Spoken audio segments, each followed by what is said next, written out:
as we move forward today with this really leading edge cadre of physical and non-physical consciousness, it is our absolute knowing that you're going to find some insights that you've been looking for, and things that you've already known, in fact you've known them a long time, will come to the forefront, and you will feel such confidence in what you already know. You are doing so well. This is an exercise in fine-tuning. There is nothing about saving anybody that's going on here today. There's nothing broken in you that we are here to fix. There is only angst in you that we are here to soothe. There's only wobble in you that is not necessary. There's only contradiction in your energy that does not serve you. And so that's what we are here about, to help you be more of who you are. And that is an exercise in continuing attention, because who you are is a continuing and fast moving, evolving being. And keeping up with what life is causing you to become is really what you are all about. You live in the fastest moving energy that has ever been, in the most contrast that has ever existed, and those two things go exactly together. The reason that your evolution is so fast, that your expansion is so fast, and therefore your possible joyous experience is so certain, is because of the diversity that gives you pause to focus. And as you do it with so many others, and collectively you are creating so much that you are really wanting to move into.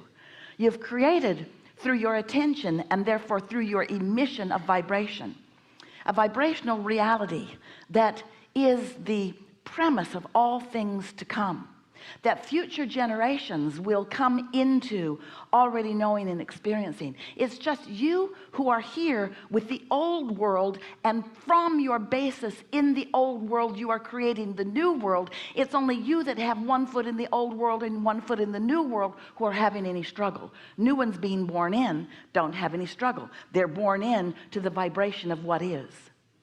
Now it's interesting, they come in through their mother's womb splat.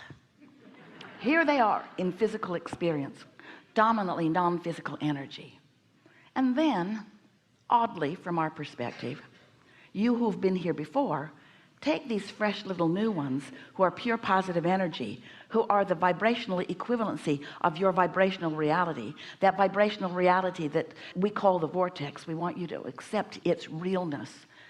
They are born in understanding all of that, but humans so often think it's important to give them really clear understanding of how things are in terms of already manifested, or more important, you think, how things have been that caused things to be how they are. Well, we agree with you partly, because how things have been and what you've lived and what you've launched vibrationally is why things are in this vibrational reality.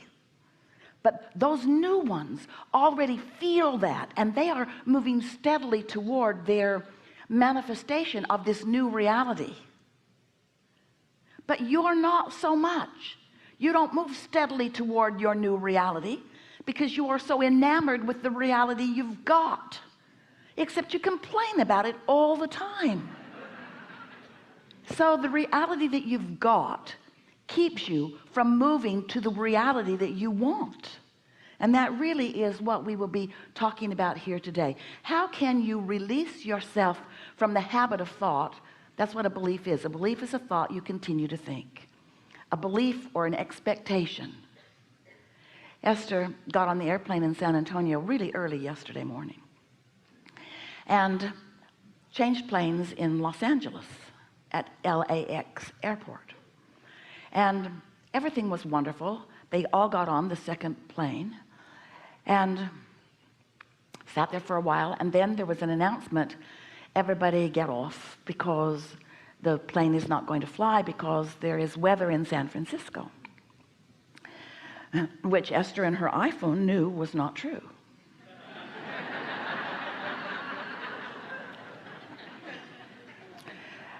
So they got off, and now Esther is flying early enough that she knows that no matter what the airline decides to do, she can get in a car and drive here. It's within her ability to do that. So she was at ease knowing that she was not going to miss all of you. But as she sat there, there was a woman, really quite animated, who was talking with the gate agent with clarity and a loud voice, and sadly she reminded Esther of herself. Because she wasn't just going to take at face value what they were saying. And as Esther listened to her, what she said made sense, even though it clashed with Esther's desire. She was saying that something, most likely some sort of anticipated weather, had slowed the San Francisco airport down enough that everyone no longer had a gate or a landing slot. And Esther had heard that before. It resonated with something that she'd heard before. And so as Esther listened to her reasoning, the man at the gate, he was a supervisor, he listened to her, to this woman, and sort of gave her a nod and a wink that she was onto something. But Esther had done something as she came off the airplane. As she came off the airplane, she stuck her head and her first foot and her second foot and most of her body inside the cockpit. And she said to the pilots, if you really needed to be somewhere today, would you wait for this plane or would you rent a car and drive it? Would you?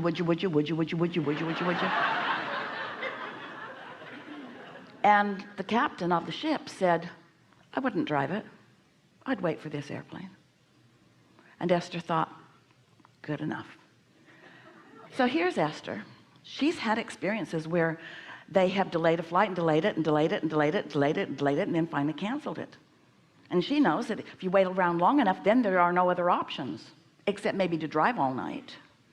So she has this current experience with all kinds of options about the way she thinks and feels, and wanting to vibe out some truth. From where do you get your truth? So now she's standing at the ticket counter, and there's another woman asking the agent there, can I fly into Oakland? And that woman said, all flights to Oakland are full. And as Esther was watching her face, she knew that wasn't true. Something about the way the woman was pretending to look at the screen. And so that woman went off. She had her carry-on. She went off to Alaska Airlines. And Esther thought, well, that's that, but I believe in my captain and I'm just going to sit here. Now this woman who was animated, she's still going on and on and on and on and on about how this plane's not going to fly. She's seen it so many times. And so Esther decided to put in place a plan B. So she arranged for a limo driver to pick her up at baggage claim 3 hours from now, because she figured in 3 hours she could get her bag off that airplane if she needed to.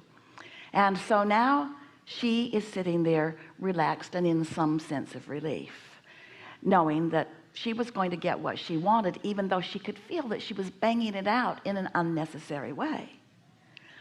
So here she is. You've been there too. Her now vibration is clouded by all of the flights that have ever been canceled, all of the lies that she thinks she's ever been told, all of the trauma that she's ever lived around this subject, and current faith in a man that she believed was telling her what he believed to be true, although she doesn't know how much he actually knew. Have you ever lived that kind of confusion? What should I do? What should I do? What's the right thing for me to do? Do I just sit here and let the universe have its way with me? How much do you trust the universe? How much do you trust that the universe has your back? How much do you know that things are always working out for you? How much do you know that there is always a way, that there's always a plan? How much do you know that you don't need to be the one that figures it out? And when you try to be the one that figures it out, while it does exercise your reasoning ability, often the more you exercise your reasoning ability under the guise of creating your own reality, the more you introduce unnecessary resistance into the equation. You hearing us? So Esther sat there, and now she's feeling amused because this has been Mr. Toad's wild ride. She's been all over the place, mostly feeling confident that she's all right no matter what, but she went here and here and here and here and here and here and here and here and here because she allowed influences of current reality and a woman who had had a lot of experience. 45 years she's been flying, she and her husband. She knows about all of these kinds of things. And she got the gate agent to give her a wink and a nod on the dire thing that she had extrapolated from her past experience. And so as Esther is sitting there and listening to all of this, she became very amused with herself. And she thought, wouldn't it be just a really funny thing if that time that they put up there was the time that we all just got on and flew off to San Francisco, which it was.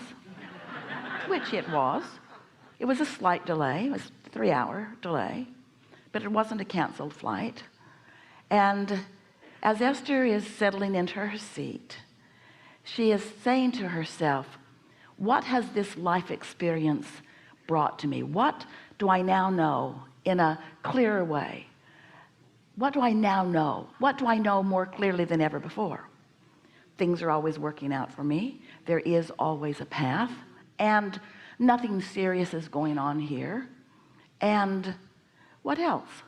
I introduced unnecessary resistance into my equation. Was it terrible? No. Was it an exercise? Yes. Was it sort of fun? Truly. Was it interesting? It's fascinating. Was it adventurous? Yes, it was. Do I feel more alive? I do.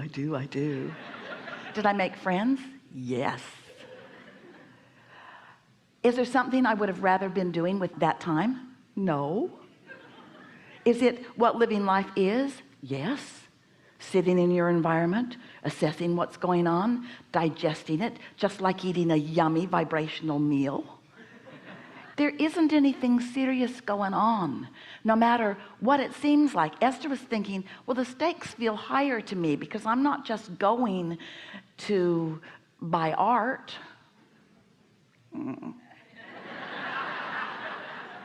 I'm going for something really that feels important to me. I can't just not go. Was that ever an option? Was that ever really on the table? I can't go. And yet, isn't it sometimes tempting for you to play out the worst case scenario? You know why you do that? Because you want to feel adventure. You know why you play out the worst case scenario? You want to prove your worthiness. You know why you play out the worst case scenario? You want to triumph. All of those reasons. So our encouragement to you is be playful in your life and have fun with it, and let the universe surprise you and delight you in as many ways as you want. But never ask the universe to give you exactly what you've planned. Because if the universe only ever gives you exactly what you've planned from your very narrow point of view, you're going to have a really boring life. But if you allow the universe to reach out to all of the possibilities, knowing who you are and what you want, and if you've practiced your knowing that things always work out for you, then you can be an active participant. That's important in this unfolding drama of the way the universe will stand on its head to give you whatever you want whenever you want it. Welcome to planet Earth. Welcome to vast contrast and diversity. Welcome to infinite choices and possibilities. Welcome to the enlivenment of you. Welcome to the adventure of being out here on the leading edge, right where you want it to be. And never ever ask for the mundane, expected, everything on schedule, always just the way you wrote it in your book, because that will bore you to death. We've enjoyed this interaction immensely. There was a lot in there for you. What do you want to talk about?